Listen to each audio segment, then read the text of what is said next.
বন্ধুরা, এলিয়েন্স বা ভিনগ্রহ প্রাণী ব্যাপারটাই আমাদের সকলের কাছে একটা জটিল রহস্য। তাই এ সম্পর্কে আমাদের সকলের কৌতূহলের শেষ নেই।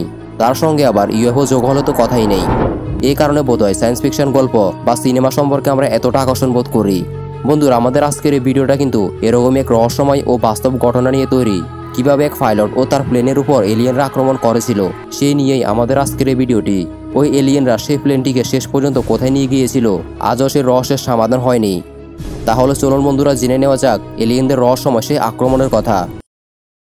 1978 সালের 21 অক্টোবর ফ্রেডরিক ব্যালডিস নামের এক তরুণ অস্ট্রেলিয়ান পাইলট সেসনা 180-12 প্লেনটিতে তার নিয়মিত ট্রেনিংয়ের উদ্দেশ্যে রওনা দেন। ফ্রেডরিকের ট্রেনিং চলেও অন্তত 150 ঘন্টা প্লেন চালানোর অভিজ্ঞতা ছিল তার। কম বয়সী ফ্রেডরিক একজন ভালো পাইলট তৈরি হচ্ছিলেন। তিনি ক্লাস 4 ইনস্ট্রুমেন্ট রেটিংও পেয়েছিলেন, যার জন্য রাত্রিবেলাতেও তিনি প্লেন চালানোর অনুমতি পেয়েছিলেন। সেদিন সন্ধ্যাবেলায় ফ্রেডরিক মেলবোর্ন থেকে কিং আইল্যান্ডের উদ্দেশ্যে যাত্রা শুরু করেছিল। তখনও তিনি জানতেন না যে কিছুক্ষণের মধ্যে তার সাথে যা ঘটতে চলেছে তা ইতিহাসের পাতায় লেখা থাকবে। তিনি জানতেন না যে যাত্রা তিনি শুরু করেছিলেন তা কখনোই শেষ হবে না। যাই হোক, ফ্রেডরিক খুব সুন্দর গতিতে প্লেনটি চালাচ্ছিলেন, কিন্তু হঠাৎই এক অস্বাভাবিক কিছু তার নজরে আসে, যা দেখে তিনি হতভম্ব হয়ে যান। তার প্লেন থেকে মাত্র 4500 ফুট দূরে এক প্লেনের মতো কি জানি এক অদ্ভুত জিনিস উঠছে, কিন্তু সেটা যে প্লেন ছিল না সে ব্যাপারে তিনি নিশ্চিত ছিলেন। কিন্তু যখনই ও প্লেনের মতো দেখতে বস্তুটি তার সামনের দিকে আসতে থাকে তখন তিনি ঘাবড়ে যান। তখন ফ্রেডরিক কী করবেন তা বুঝে উঠতে না পেরে মেলবোর্ন এয়ার ট্রাফিক কন্ট্রোল রুমের সাথে যোগাযোগ করেন। তিনি এয়ার ট্রাফিক কন্ট্রোলারদের বলেন তার থেকে মাত্র 4500 ফুট দূরত্বে তিনি প্লেনের মতো একটি বস্তু দেখতে পাচ্ছেন। সব কিছু শোনার পর এয়ার ট্রাফিক কন্ট্রোলাররা যা বললেন তাতে ফ্রেডরিক আরও ভয় পেয়ে যান। এয়ার ট্রাফিক কন্ট্রোলাররা জানান যে সে মুহূর্তে তাদের রেডারে কোনো এয়ার ট্রাফিক দেখতে পাচ্ছেন না। এসব শুনে ফ্রেডরিক আরও রীতিমতো আতঙ্কিত বোধ করতে থাকেন।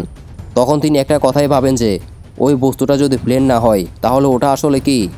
আবার কিছুক্ষণ পর ভীষণ রকম আতঙ্কিত হয়ে ফ্রেডরিক মেলবোর্ন এয়ার ট্রাফিক কন্ট্রোলারদের সাথে যোগাযোগ করেন এবং তিনি জানান যে তিনি পরিষ্কার আকারে ওই প্লেনের মতো বস্তুটিকে দেখতে পাচ্ছেন।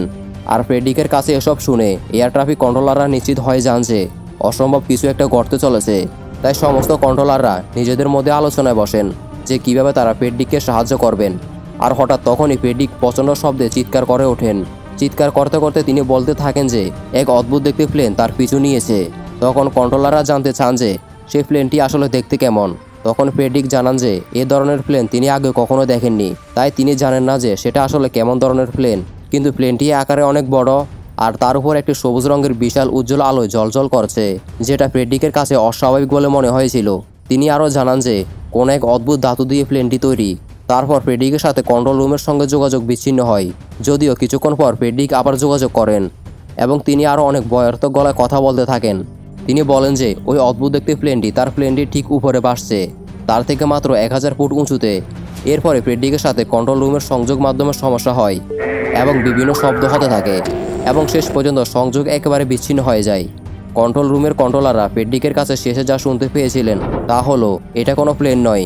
এয়ার ট্রাফিক কন্ট্রোলাররা অনেকবার যোগাযোগ করার চেষ্টা করেন, কিন্তু তারা প্রতিবারই ব্যর্থ হন। তারপর আর কখনোই ফ্রেডরিকের সঙ্গে যোগাযোগ করা যায়নি। মেলবোর্ন এয়ার ট্রাফিক কন্ট্রোল ঘটনাটি গুরুত্ব আন্দাজ করেন এবং ফ্রেডরিককে খোঁজার জন্য তদন্ত শুরু করেন।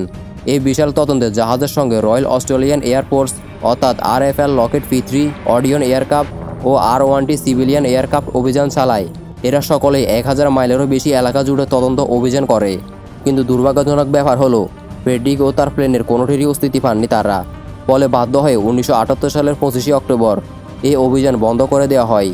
যে সমস্ত মানুষেরা ভিনগ্রহ প্রাণীদের অস্তিত্ব স্বীকার করেন তারাই এই ঘটনার জন্য ইউএফওকে দাবি করে থাকেন। তাদের মতে এলিয়েনরাই ফ্রেডরিকের পিছু নিয়েছিল এবং তারাই তাকে নিয়ে গিয়েছিল। ফ্রেডরিকের বাবাও জানান যে তিনি নিজেই এলিয়েন ও ইউএফওতে বিশ্বাস করতেন। আজও ফ্রেডরিকের রহস্যময় নিখোঁজ হওয়ার ঘটনার কোনো সমাধান হয়নি, কারণ আজও আধুনিক বিজ্ঞান এলিয়েনদের অস্তিত্ব সম্পর্কে বিশ্বাসযোগ্য কোনো তথ্য প্রমাণ করে দেখাতে পারেননি। বন্ধুরা, আপনার কি মনে হয় কি ঘটেছিল ফ্রেডরিকের সাথে? কমেন্ট করে অবশ্যই আমাদেরকে জানাবেন। আর ভিডিও ভালো লাগলে একটি লাইক এবং অবশ্যই আমাদের চ্যানেলটি সাবস্ক্রাইব করে রাখবেন। দেখা হবে অন্য কোনো ভিডিওতে।